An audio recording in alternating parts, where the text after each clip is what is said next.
Ang gusto po lang namin malaman ninyo, bago po ang lahat, alam ko kung anong nararamdaman ninyo, kung gaano kahirap ang buhay dito sa abroad. Dahil ako po mismo, sabi ko nga, nagtrabaho ko for 9 months sa Canada at naramdaman ko kung gaano kalungkot ang malayo sa pamilya. At ganun po, nagpapasalamat po kami sa inyong lahat sa walang sawang pagsubaybay, pagsuporta. At alam namin, sa bawat gumagawa kami ng pelikula, ng teleserye, alam po namin na parang kasama rin namin kayo sa bawat araw, sa bawat oras na napapanood nyo kami. At ganun pa ba, gusto namin ibalik sa inyo na ngayon, nagpapasalamat kami sa inyong pagmamahal at suporta. At sana po, may balik namin sa inyo sa simpleng paggawa namin ng aming mga magagandang teleserye na ginagawa namin sa inyo. Sana ka naman yan talagang kapakoko. Yes, at para ituloy po natin ang saya, hindi po kumpleto ang show kundi makikita.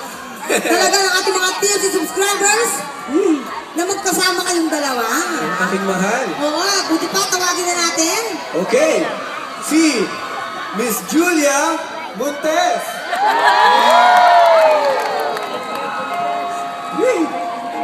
Bagay po ba? Bagay ba? Hi.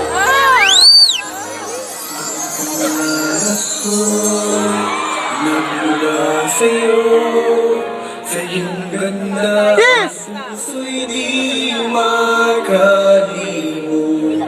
Tuwing kapiling ka, tanging nadarama ang pagsilip na bituin sa iyong mga mata. Ang saya nitong pag-ibig, sana ay di na mag-iba. Ang pangarap ko, ang iyong binubuhay, ngayong nagmamahal ka sa akin ng tunay. At ang tinig mo, parang musika, nagpapaligaya sa munting nawawala.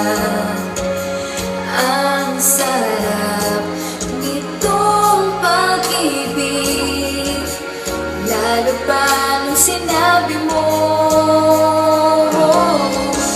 dadalhin kita sa aking palasyo, dadalhin hanggang langit ay manibago.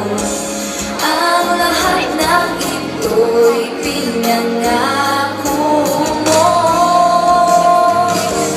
dadalhin na pala ng hangin ang pangarap ko.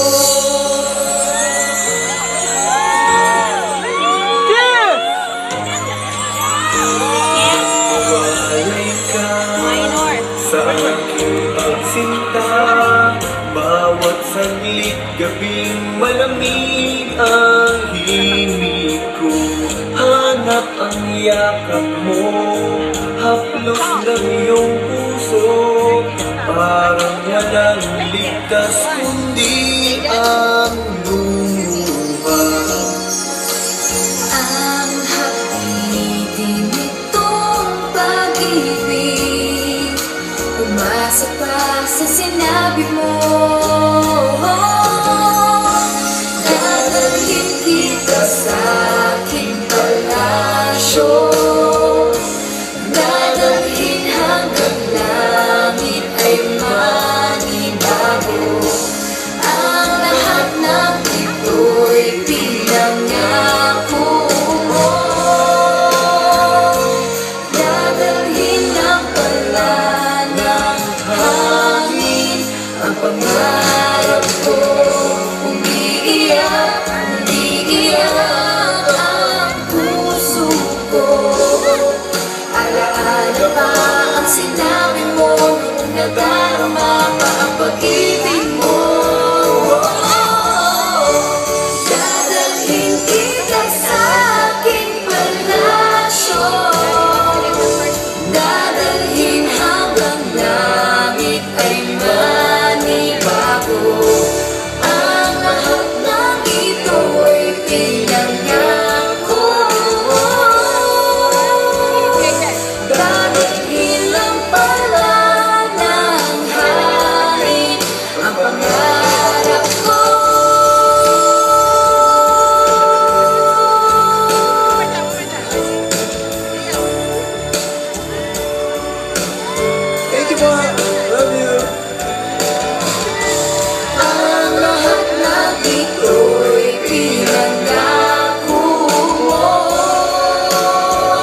Okay. Ganun pa ba, mga kapamilya? Let's all welcome The boys, Mr. Jet Madela! Woo!